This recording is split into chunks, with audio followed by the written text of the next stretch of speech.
The pound is down. Yeah. Well, we've been used to... What's going on? We have to be careful, because the pound goes up and down like yo-yo, because it's not as big a currency it used to be. It's still a reserve currency, which means that other countries hold it in their reserves, along with the dollar, the yen and the euro, really, and a little bit of the Chinese yuan. But what's happened is, during a Brexit vote, it was at 150 to the dollar. It dropped down to eventually 119, 120. Been about 140, fairly steady, now coming back. Why? Again, that the rest of the world is not as confident, and therefore why should they be holding sterling at the moment? So it's a reflection of that lack of confidence. Is where's Britain going, particularly post-Brexit? Really, yeah. Tell you one story that caught my eye this morning. Don't know if it caught yours. Ewan Blair. Oh, yes. Tony Blair's son is now worth £160 million. Yeah. He's worth more than his dad. Now, he's secured investment for an education technology startup. I'm just wondering how you feel about that sort of money being obtainable. I mean, I'm not saying he hasn't worked out. I'm not saying he doesn't deserve it.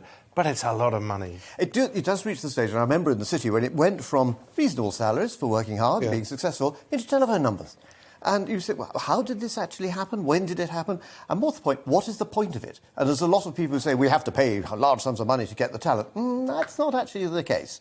But when you're dealing with sums like this for people, these are huge elements. And frankly, sometimes needing it or not, you don't need it. What we've got to be able to do is, frankly, again, get more trust in terms of business. So people are being seen, if you're successful, you get a reward. The reward should be based on success, not just on the job you've got or who you are.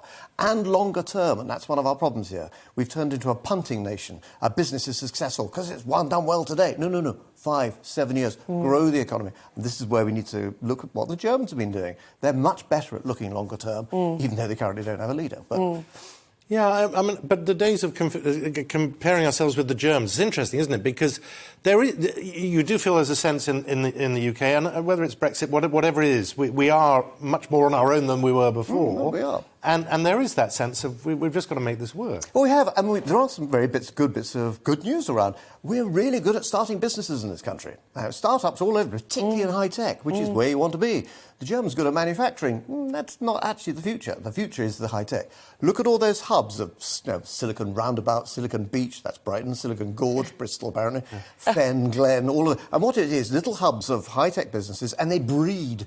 Now, those are the areas that need not government money. Make sure we've got the tax incentives that attracts money in. There's no shortage of money in this country. And have we got tax incentives? I mean, we've just been live in the North East. There's a new technology centre opening up there. JCB, we have some amazing companies in this country. And also the North East, because everyone sits there and rolls their eyes and says, oh, they're whinging again. It's the only area of Britain where they export more in value than import. There is one word for that, it's called Nissan. But nonetheless, it is very vibrant in terms of businesses, but they need more local investment. The trouble with London over the past few years, it sucks it all into the southeast, and we need to actually spend more effort pushing it out to the other areas.